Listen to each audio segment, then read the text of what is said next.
Good morning students, this is Mukesh Singh from Udaan Modern School Darbhanga. In today's video, we are going to continue the story Deep Water. So this is the third and the last part of the story Deep Water.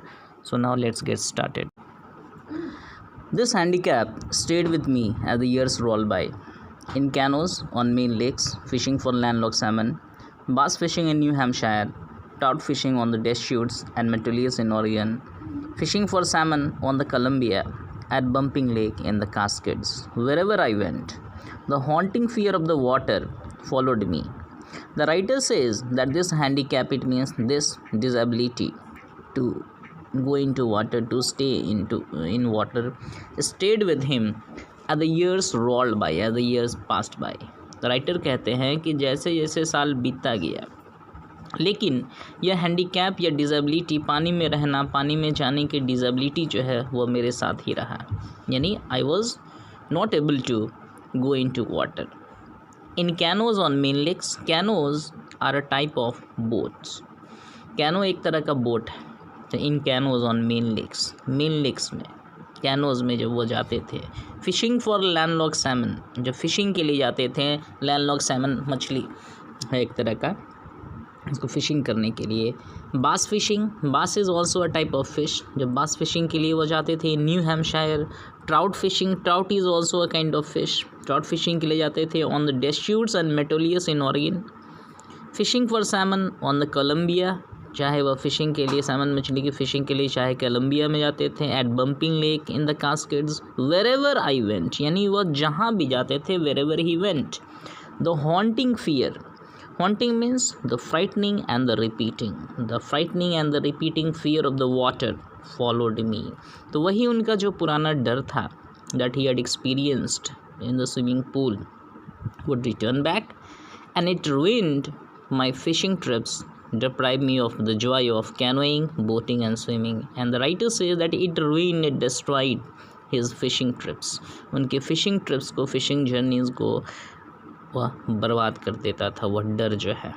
And deprived him of the joy of canoeing, और उनको वंचित करता था. Deprive means to take away from, it means, and that fear of water took away the joy of canoeing, boating and swimming from the writer.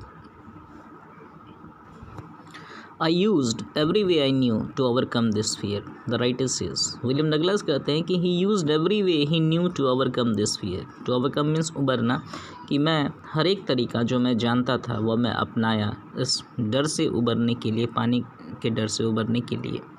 But लेकिन it held me firmly in its grip. But the fear of water held him firmly, very strongly in its grip. कि वह पानी का जो डर जो है वह उनको बहुत कस के अपने ग्रिप में, अपने पकड़ में, अपने जकड़ में जकड़ा हुआ था. फाइनली 1 अक्टूबर, और आखिरकार अंततः किसी एक दिन अक्टूबर में, I decided to get an instructor and learn to swim. The writer says that he decided to get an instructor. He decided to hire an instructor and learn to swim. कि मैंने decide किया एक instructor को higher करने का और उनसे swimming सीखने का. I went to a pool and practiced 5 days a week. और राइटर कह रहे हैं, विलियम डगलस कह रहे हैं कि he went to a pool, वो एक स्विमिंग पूल में गए, and practice 5 days a week, and he practice, और वो प्रैक्टिस करते थे 5 days a week, it is 5 days per week, एक सप्ताह में 5 दिन, एन आवर ईच डे, और हर एक दिन 1 घंटा 1 आवर वो प्रैक्टिस करते थे. So first he hired N instructor and he practised 5 days a week, an hour each day. The instructor put a belt around me, and the instructor attached a belt around the narrator, the writer. A rope attached to the belt went through a pulley, और एक रस्सी जो है, एक रोप जो है, जो उनके बेल्ट से अटैच था. It means one end of the rope was attached to the belt that was attached to the narrator or writer William Douglas. और वही रस्सी जो है, और उसका अदर जो है फिर वह रस्सी, it went through a pulley that ran on an overhead cable, और वह फिर एक पुली में लिपटा हुआ, पुली के जरिए एक ओवरहेड केबल से होके हुए जाता था ऊपर से. And the other end of the rope was held by the instructor. He held on to the end of the rope and the other end of the rope was held by the instructor. And we went back and forth. और हम लोग आगे पीछे पानी में, swimming pool में के पानी में जाते थे, करते थे. Back and forth across the pool, आगे पीछे across the pool, that is from one side to another side of the pool. Hour after hour, that is कई घंटे. एक घंटे के बाद दूसरा घंटा, फिर अगला घंटा, फिर अगला घंटा, इस तरह कई घंटा हम लोग इस तरह से प्रैक्टिस करते थे. डे आफ्टर डे, दिन ब दिन, यानी आज किए, फिर कल किए, फिर नेक्स्ट डे किए, वीक आफ्टर वीक, और इसी तरह सप्ताह दर सप्ताह.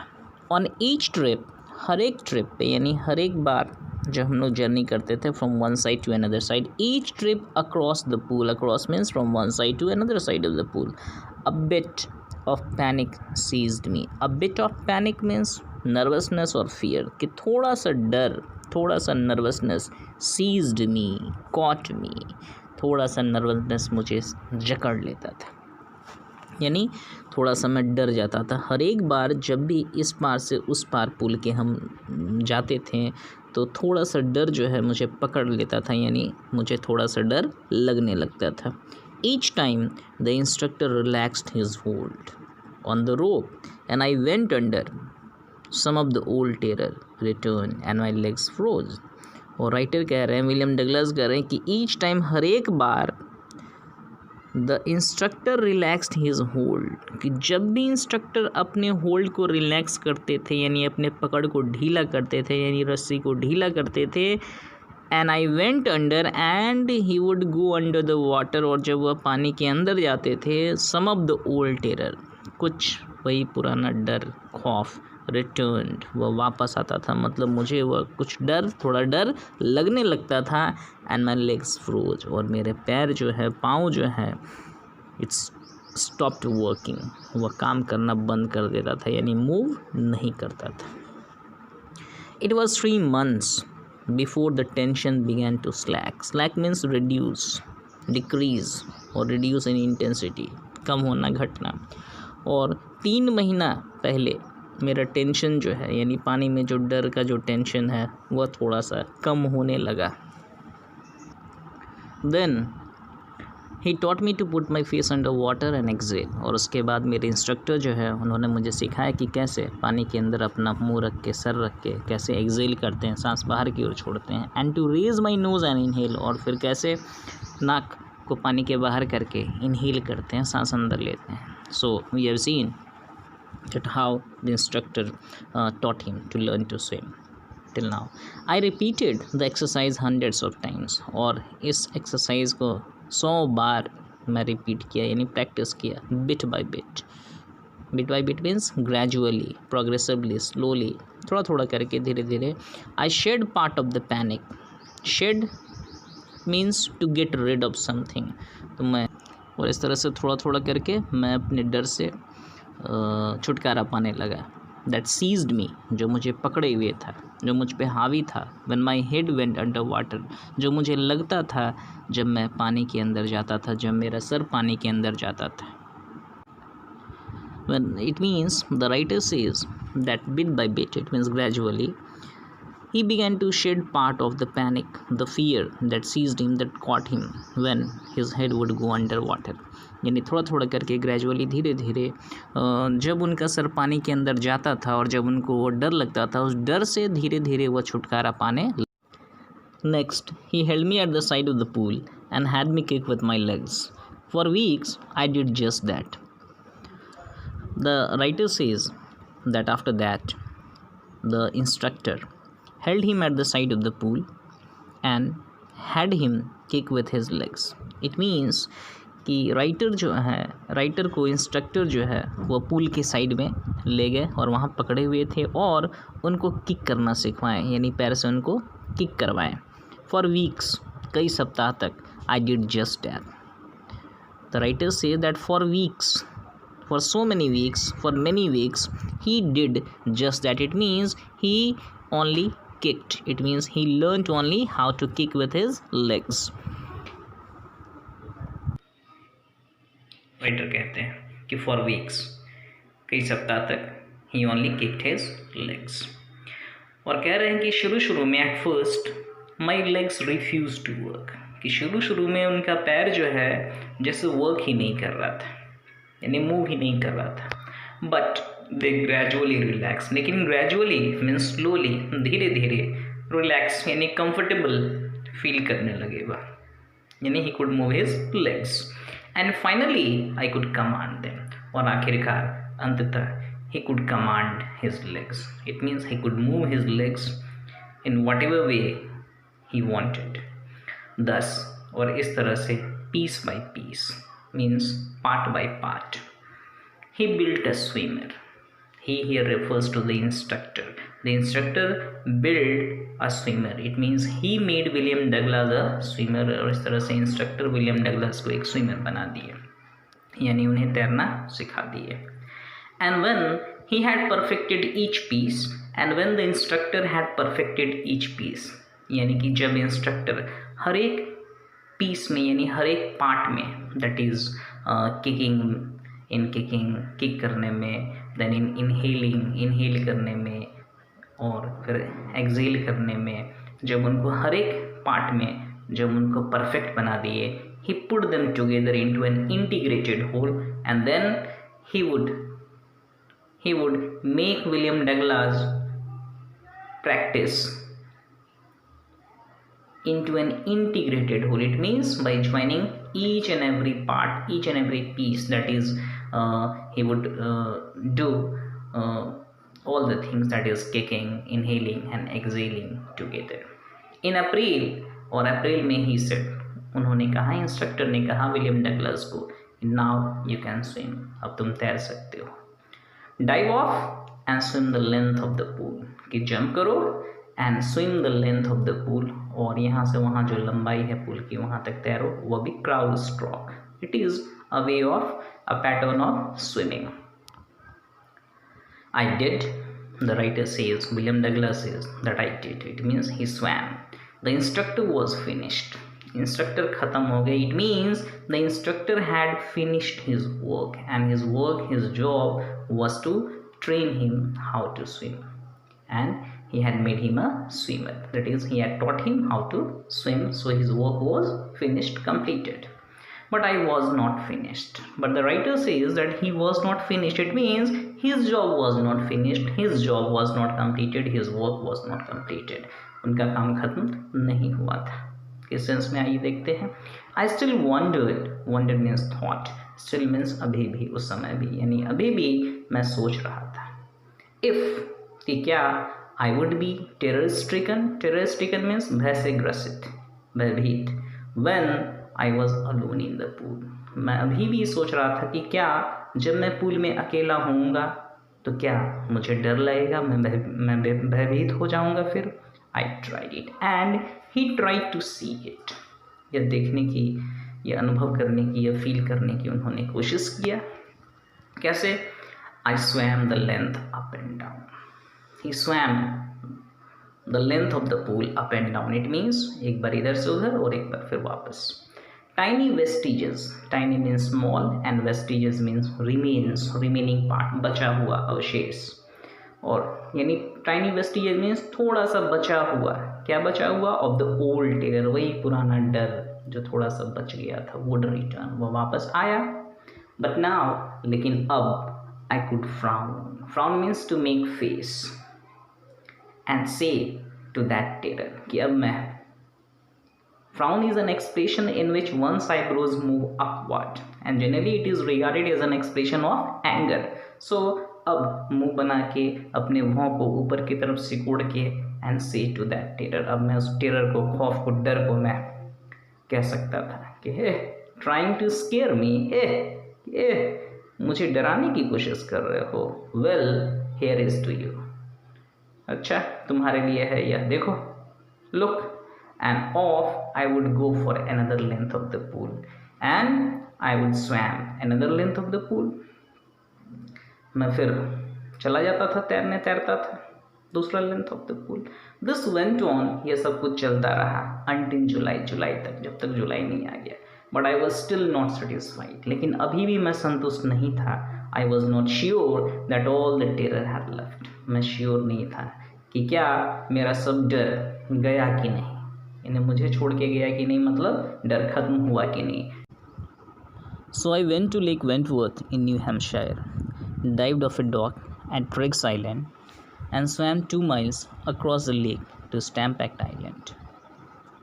So the writer says, William Douglas says, that he went to Lake Wentworth in New Hampshire. वह कहाँ चले गए? लेक वेंटवर्थ में, जो कि न्यू हैम्पशायर में था, वहाँ चले गए वह, to see whether the old terror would return back और not. And he dived off there, और वह वहाँ से कूद गया. ऑफ अ डॉक, डॉक से वह क्या किए? कूदे. ठीक है. डॉक कहाँ था? At Triggs Island. Dived off a dock at Triggs Island. कि ट्रिग्स आइलैंड में जो डॉक था, डॉक किसको कहते हैं? It's a fix structure attach to shore for loading and unloading. कि लोडिंग एंड अनलोडिंग करने के लिए, शिप्स को लोड और अनलोड करने के लिए जो है एक फिक्स स्ट्रक्चर जो होता है उसको कहते हैं डॉक. तो डॉक पर से वह, जो कि ट्रिग आइलैंड पे था, उस डॉक पर से वह क्या किए? वह कूद गया लेक में, वेंटवर्थ में. एंड स्वैम 2 miles, और वह तैरे 2 miles, 2 मील, across, that is from one side to another side of the pool, the lake. And swam 2 miles across the lake to Stampack island. और वह तैर के कहाँ चले गए? He went to Stampack island. So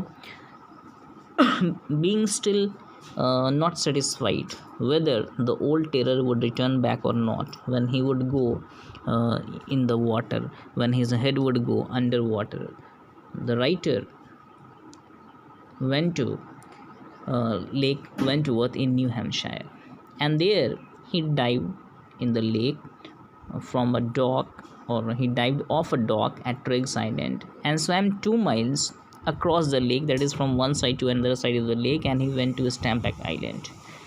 Then he says, I swam the crawl, breaststroke, side stroke, and backstroke. These are the different techniques of crawling or swimming. These are the different techniques of swimming. So he swam the crawl stroke, the breaststroke, the side stroke, and backstroke. Only once did the terror return. And the writer says that only once the terror returned. When I was in the middle of the lake. Writer कह रहे हैं कि केवल एक बार ही वह डर वापस आया, यानी मुझे डर लगा. कब? When I was in the middle of the lake, जब मैं लेक के एकदम बीच में था. I put my face under and saw nothing but bottomless water. When the writer was in the middle of the lake, and when he put his face under water, and when he saw nothing but means except bottomless water, then what happened? Then only once the terror returned back. यानी तभी उनको एक बार डर लगने लगा, वो डर वापस आ गया. The old sensation, the old feeling, the old sensation, the old feeling return in miniature. Miniature means small amount. So the old sensation, the old feeling return in miniature. That is the feeling of fear, the sensation of fear return in miniature in small amount. यानी थोड़ा थोड़ा उनको डर लगने लगा. I laughed and said, but he laughed and said, well, Mr. Terror, what do you think you can do to me? Well, Mr. Terror, Mr. Cough, what do you think you can do to me? कि तुमको क्या लगता है तुम मेरा क्या कर सकते हो? It means you can't do anything to me. And it fled, and what terror fled, ran away, वह भाग गया यानी ख़त्म हो गया. And I swam on and I continued to swim, और मैं तैरने लगा, तैर रहा था, तैरना कंटिन्यू रखा. Yet, फिर भी, still I had residual doubts. Residual means remaining, यानी बचा कुचा. लेकिन अभी भी the writer says, William Douglas says, yet still he had residual doubts whether the terror would return back or not, or whether the terror had completely gone or not, or left him or not. At my first opportunity, it means when he got his first opportunity, first chance to see it, whether his terror of water, his fear of water had completely left him or not. When he got that opportunity, he says, I hurried west. He went quickly to the west went up to the Titan to Connaught Meadows, and then he went up to the Titan to Connaught Meadows. Titan से वो Connaught Meadows चले गए. Meadows grassy lands है, चारागाह. Then he went up the Conrad Creek Trail to Medi Glacier, और फिर Conrad Creek Trail से होते वो Medi Glacier तक गया, and camped in the high meadow, and he stayed there in the high meadow by the side of Warm Lake, और Warm Lake के side में जो ऊंचाई पे जो meadow था, he stayed there, he camped there. The next morning, and अगले दिन सुबह में, I stripped, it means he took off clothing, dived into the lake, और कपड़ा खोल के अपने क्लोथिंग हटा के खोल के वह डाइव किए, लेक में जंप किए, एंड स्वैम अक्रॉस, और मैं तैरा, यानी राइटर तैरे, across that is from one side to another side of the pool, to the other shore, दूसरे किनारे तक, and back, and then he again came back, just as, बिल्कुल वैसे ही the writer swam as Dog Corporal he used to do. Dog Corporal was a very famous swimmer. I shouted with joy, and since no fear returned back, so the writer William Douglas he shouted with joy, खुशी से वो चीखे, and Gilbert Peak returned the echo, and Gilbert Peak returned the sound of his shouting, that is echo. I had conquered my fear of water. Conquer means to defeat or overcome. So he had conquered, he had defeated the fear of water, or he had overcome his fear of water. The experience had a deep meaning for me. The writer says कि यह experience का बहुत गहरा, यानी बहुत ही गहरा meaning है मेरे लिए.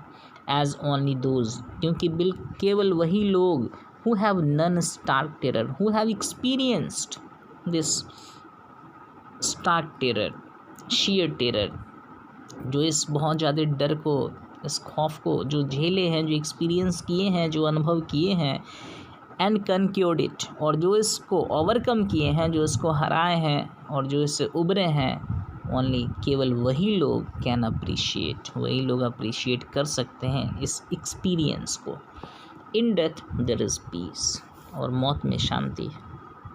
It means when one dies, one gets rid of any tension, any worries. There is terror only in the fear of death, but there is terror, there is खौफ only in the fear of death, कि मरने का जो डर है, that will die, कि हम लोग मर जाएंगे, अब मर जाएंगे, मौत हो जाएगा, ये जो डर है, it produces terror. There is terror only in the fear of death, as Roosevelt knew when he said, the president of USA, the earlier president of USA, President Roosevelt, he had said, what all we have to fear is fear itself, कि हम लोग को केवल डर से ही डरना, बस हम लोग को डर से ही डरना. It means we need not fear, हम लोग को डरने की ज़रूरत है, हम लोग को डरना नहीं है. बिकॉज, क्योंकि I had experienced both the sensation of dying and the terror that fear of it can produce. The writer says, William Douglas says, that he had experienced both the sensation of dying and the terror that the fear of it can produce. The writer says that he had experienced both the sensation of dying, as well as the terror that the fear of death can produce. And he says that when it happens, then the will to live somehow grew in intensity, that is to a large extent, to a great extent, the degree of strength. और जब कोई feel करता है, experience करता है the sensation of dying, तो जीने की इच्छा जो बहुत ज़्यादा प्रबल हो जाती है. At last I felt released, and he says कि at last, with his hard working, determination,